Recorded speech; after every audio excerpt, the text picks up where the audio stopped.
Welcome to RTV. నేను మీ గయాజ్ని.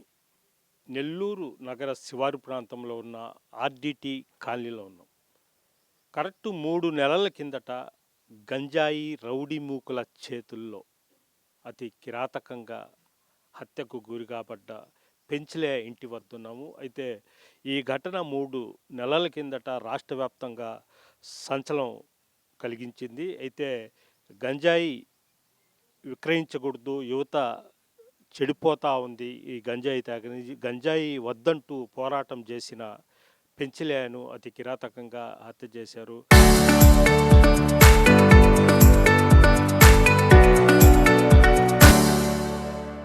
అయితే అప్పట్లో ఆ కుటుంబాన్ని ఆదుకునేందుకు పొలిటికల్ లీడర్స్, ఇటు అధికారులు మొత్తం ఎన్నో హామీలు ఇచ్చారు. అయితే ఈ హామీలు ఎంతవరకు నెరవేరాయి అనే విషయం మీద పెంచలే ఇంటి వద్దకు వచ్చాము. పెంచలే సతీమణి దుర్గమ్మ కూడా ఈ ఇంట్లోనే ఉంటున్నారు. అయినా పెంచలేయ చనిపోయినా ఆమె మాత్రము ఏమాత్రము ఇజ్జలేదు. రేపటి తరానికి డ్రగ్స్ మహమ్మారి నుంచి రక్షిద్దామంటూ ఒక ఫ్లెక్సీ టైప్లో కూడా వాళ్ళ ఇంటికి ఇప్పటికి కూడా పెట్టి ఉన్నారు. మాదక ద్రవ్యాల దుష్ప్రభావాలపై అవగాహన ముఖ్యం, డ్రగ్స్ రవాణా మీద దృష్టి వస్తే బాధ్యత గల పౌరులుగా వ్యవహరించండి, పిల్లలకు డ్రగ్స్ వాడకంతో దుష్ప్రభావాలతో వివరించండి, వారి ఆర్థిక లావాదేవీలు పరిశీలించండి అంటూ జన విజ్ఞాన వేదిక ప్రచురించిన ఒక వాల్ పోస్టర్లు కూడా పెంచలే ఇంటి మీద వాళ్ళ సతీమణి పెట్టుకుని ఉంది. ఆమె అంటే పెంచలే ఒక పక్క పోరాటం చేసి ఆ రౌడీ మూకల చేతుల్లో బలైనప్పటికీ ఆమె కూడా ఆ పోరాటాన్ని, అతని ఆశయాన్ని అలాగే కొనసాగుతుంది. ప్రస్తుతము ఆమెకి ఇచ్చిన హామీలు ఎంతవరకు నెరవేరాయి అనే విషయాన్ని కూడా తెలుసుకుందాం. నమస్తే అమ్మా. ప్రస్తుతం పెంచలే ఇంట్లోనే ఉండము. పెంచలే చిత్రపటానికి కూడా పూలమాలు వేసి ప్రతిరోజు వాళ్ళ కుటుంబ సభ్యులు జ్ఞాపకం చేసుకుంటూ నిజంగా ఒక పోరాట యోధుడు అనుకోవచ్చు మనం. ప్రస్తుతం వాళ్ళ సతీమణి దుర్గమ్మ ఉన్నారు, ఆమెతో కూడా మాట్లాడడం. చెప్పండి అమ్మ, ఈ ఘటన జరిగిన తర్వాత చాలా హామీలు ఇచ్చారు మీకు, మీ కుటుంబానికి, మీ పిల్లలు కానీ మీ కుటుంబాన్ని ఆదుకుంటామంటూ. ఎంతవరకు వచ్చాయి?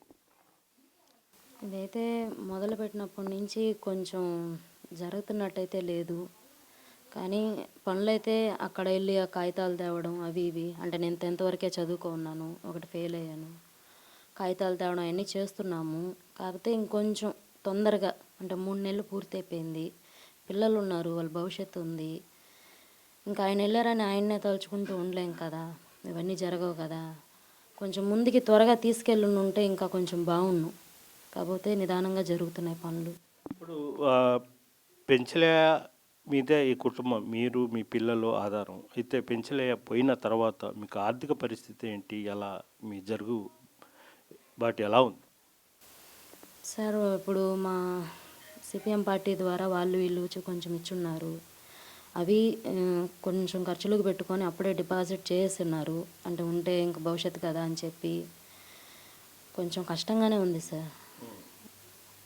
చాలా కొంచెం కష్టంగా అయితే ఉంది. పెద్ద ఫ్యామిలీ కాబట్టి కొంచెం అందరూ తోడుగా ఉన్నారు. ఇప్పుడు ఎమ్మెల్యే గారు కొన్ని హామీలు చెప్పారు, కొద్దిగా ఆర్థిక సహాయం కూడా చేశారు. నెల్లూరు రూరల్ ఎమ్మెల్యే కోటమిరెడ్డి శ్రీధర్ రెడ్డి, ఆమె ఏమేం సహాయం చేశారు, ఆయన ఇంకా ఏం చేయాల్సి ఉంది? సార్ ఆయన వచ్చి అప్పుడే చేతికి ఇలాగ 10 లక్షలు ఇచ్చారు సార్, ఆయనకి థ్యాంక్స్. ఆయన ఇచ్చి కూడా పిల్లల్ని చదివిస్తామన్నారు. అది ఇంకా అంటే మేము ఇంకా ఉన్నాం కాబట్టి బాధలోనే ఇంకా వెళ్ళి మాట్లాడలేదు. మాట్లాడితే సార్ ఏమన్నా చెప్పొచ్చు. ఖచ్చితంగా చేస్తారు. ఆల్రెడీ ఆయన సుమారు 300 మంది పిల్లల్ని చదివిస్తున్నాడు. ఖచ్చితంగా చేయిస్తారు ఆ నమ్మకంతో. అంటే ఇంకా మేము వెళ్ళలేదు, అంటే వస్తారు సార్ తెలుసు కదా ఇంకా అని చెప్పి వెళ్ళలేదు సార్, ఇంకా అడగలేదు. సహాయం అయితే డబ్బుల పరంగా చేస్తున్నారు, కానీ అది ఇప్పుడు చేతిలో లేదు. మీకు ఉద్యోగం ఇస్తాము అని అన్నట్టు విన్నాము. ఉద్యోగం ఎవరు అప్పట్లో చెప్పారు? ఉద్యోగం పరిస్థితి సార్ ఇప్పుడు మా నేతలు వెళ్ళి కలెక్టర్ గారిని వెళ్ళి, శ్రీనివాసులరావు గారు, మాదాల గారు, ఇలాగ పెద్దవాళ్ళంతా వెళ్ళి, రమేష్ గారు వీళ్ళంతా వెళ్ళి అడగడం ద్వారా ఆ, ఇస్తామని చెప్పి ప్రపోజల్ పెట్టున్నారు. కానీ అది ఇప్పుడే సీఎం దాకా వెళ్తుంది. అంటే ముందు కూడా వెళ్ళింది, అది దృష్టిలోకి పోలేదు. ఇప్పుడు కూడా వీళ్ళు మా వాళ్ళంతా వెళ్ళి అడగడం జరిగింది. అంటే అంగన్వాడీ ఇస్తామంటే అంగన్వాడీ వద్దు, గవర్నమెంట్ ఉద్యోగమే ఇవ్వండి అనేది పార్టీ వాళ్ళు, సిపిఎం పార్టీ వాళ్ళు కోరినట్టున్నారు. అవునండి. అంగన్వాడీ అంటే ఇప్పుడు తెలుసు కదా, అదే. ఇప్పుడు కూడా మా ధర్నాలు జరుగుతూ ఉన్నాయి. అవన్నీ దృష్టిలో పెట్టుకొని ఫ్యూచర్ బాగుండాలి అని చెప్పి. అంతే సార్, ఒక వ్యక్తి పోతే ఎన్ని ఉంటాయో సమస్యలు అన్నీ మా ముందరకు వచ్చేసాయి. పిల్లలు ఏం చదువుకుంటున్నారు? పెద్ద అబ్బాయి 9th అండి, ఇప్పుడు 10th వెళ్తున్నాడు. చిన్న అబ్బాయి 6th వెళ్తున్నాడు.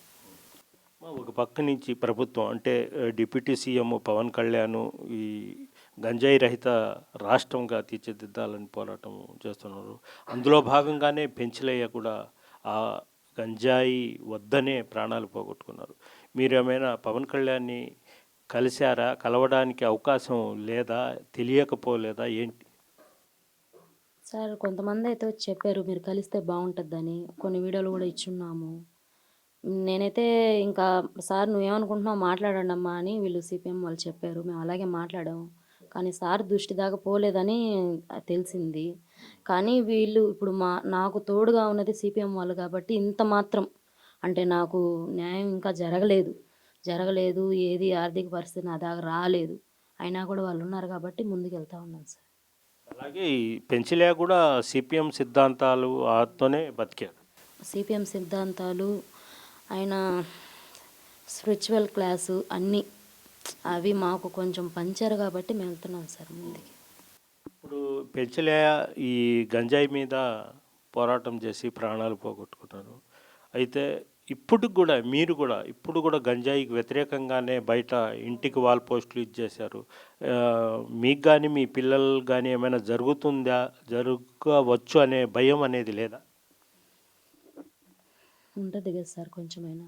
కాకపోతే ఉన్న గవర్నమెంట్ ఈ మాత్రం పనిచేసింది కదా, ఇలాగ కొంచెం ముందు నుంచి కానీ ఇంకమేట ఇంకా కఠినంగా కానీ చర్యలు తీసుకుంటే మాకు ఆ భయాలు తగ్గొచ్చు, ఈ ఈ దందాలు ఇవన్నీ కొంచెం తగ్గొచ్చు అని నా అభిప్రాయం సార్.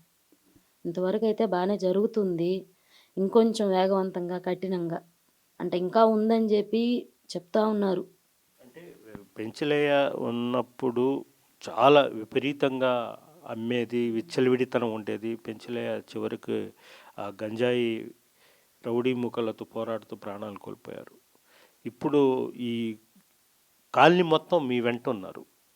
ఇప్పుడు పరిస్థితి దీని మీద మళ్ళీ అవగాహన సదస్సులు అలాంటి చైతన్యవంతమైన కార్యక్రమాలు ఏమైనా చేపడుతున్నాం సార్. ఇప్పుడు నిన్న కూడా మహిళా మండలి ఆడవాళ్ళంతా తీసి మన మహిళా సంఘంలో పెట్టి వీళ్ళంతా నిన్న కూడా మీటింగ్ పెట్టారు. అలాగా ఇంతకుముందు కూడా 2-3 జరిగాయి.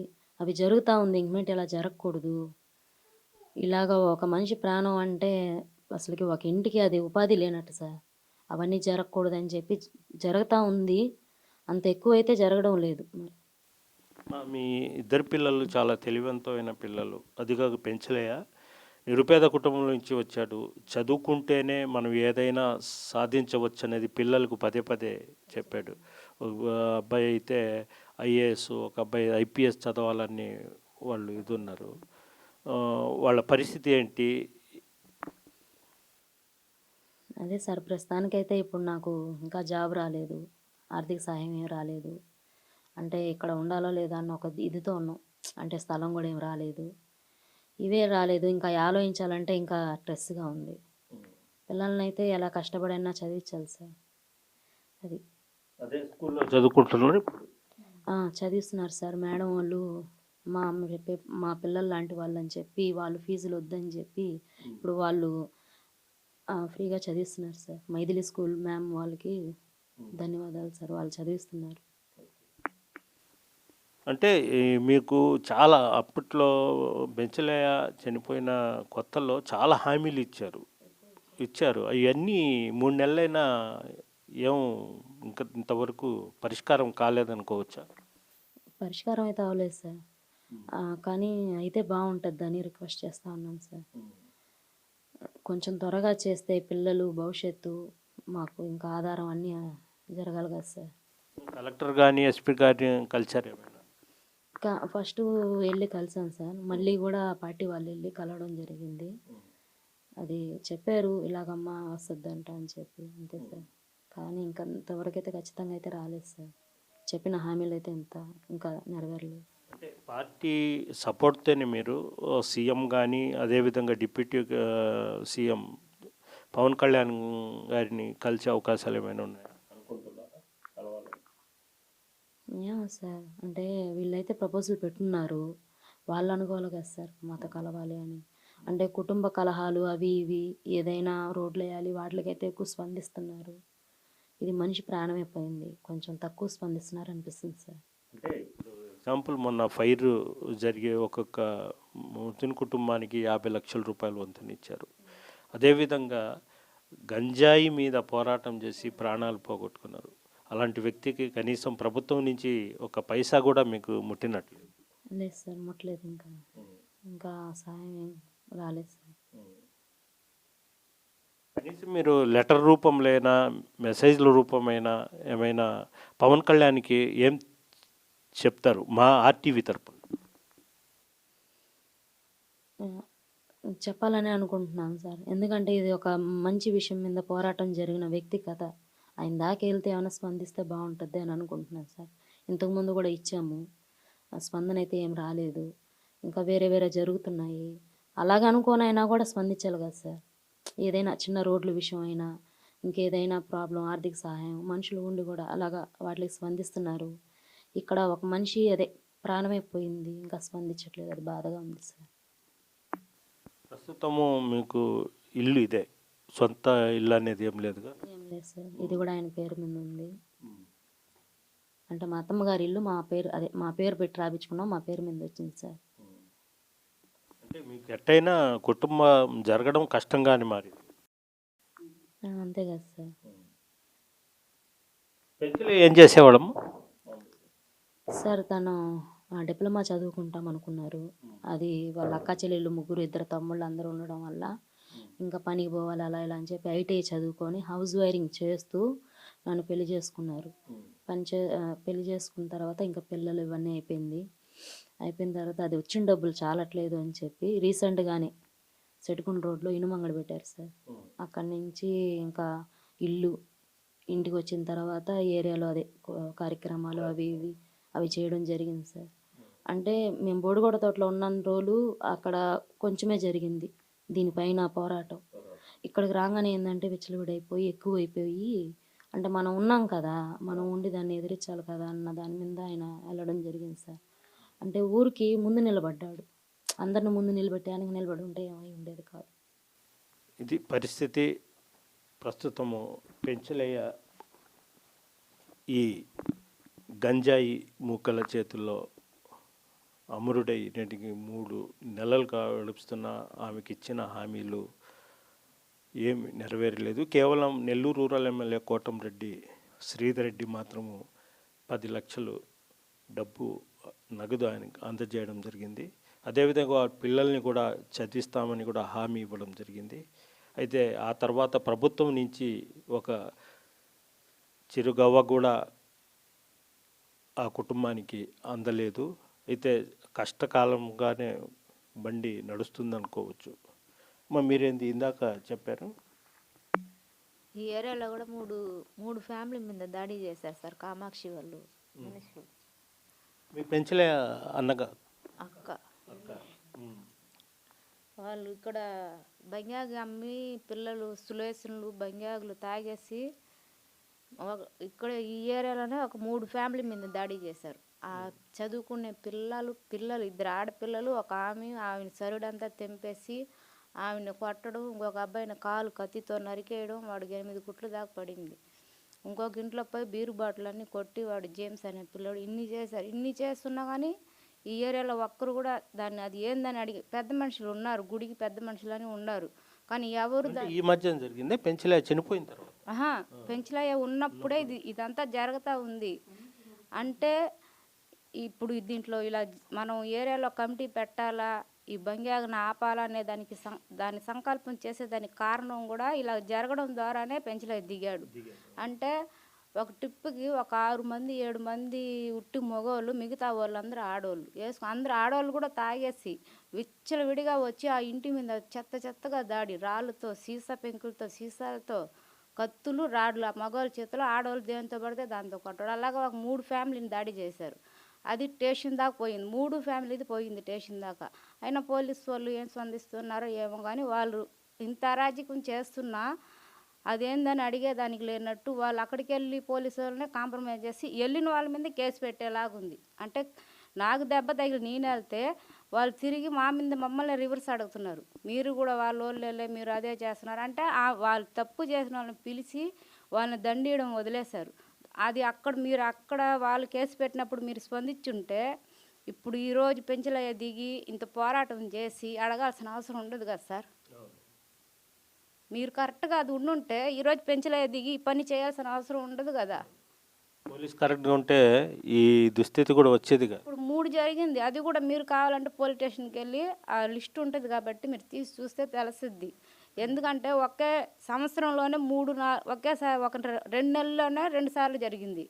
ఒక సంవత్సరం ముందు ఒకసారి జరిగింది. ఇది మీటింగ్ కానీ ఏరియాలో పెట్టి మాట్లాడారు. వాడు బంగా తాగేసి వాడు కొంచెం పిచ్చోడు అయిపోయాడు ఇవన్నీ చెప్పారు. వాళ్ళు వచ్చి కామాక్షి, దోసుకుట్టి వాళ్ళు వచ్చి జేమ్స్ చేస్తే ఇటు ఒప్పుకున్నారు వాళ్ళు. అది ఒప్పుకోవడము మీరు దాన్ని సమర్థించారు కదా, ఏరియాలో వాళ్ళు కూడా సమర్థించారు. అంటే కొంతమంది ఒక 5-6 ఉన్నారు. వాళ్ళు దాన్ని సమర్థించి తెలియకుండా చేస్తారులే తాగేసి అంటే మీరు అమ్మడం వల్ల మీ పిల్లలు తాగుతున్నారు. మీరే తాగేయడం, మీరే అమ్మేయడము, పక్కన వాళ్ళు మీరే కొట్టేయడం అన్నీ మీరే చేస్తే ఎట్లా?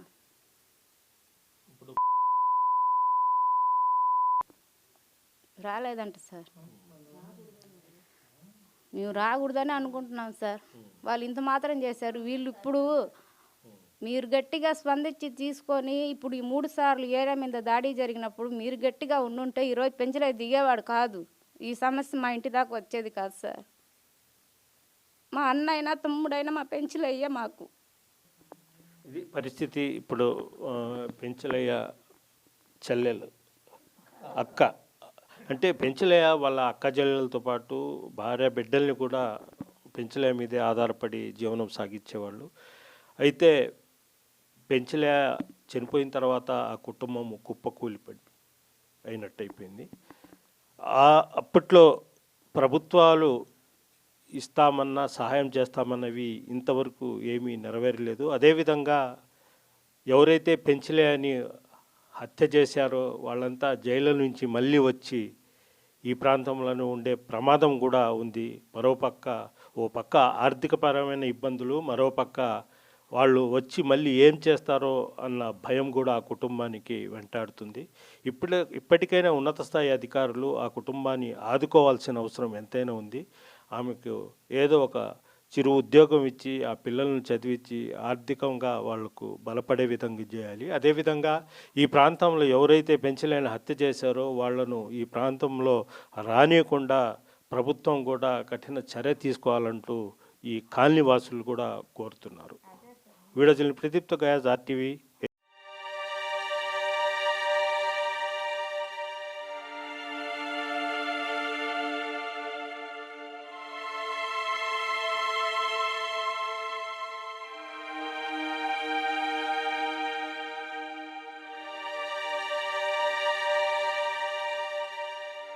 Local to global news at your fingertips. మీ చేతిలో ఒక ఆయుధం. Download R TV app. Media legend Ravi Prakash is back.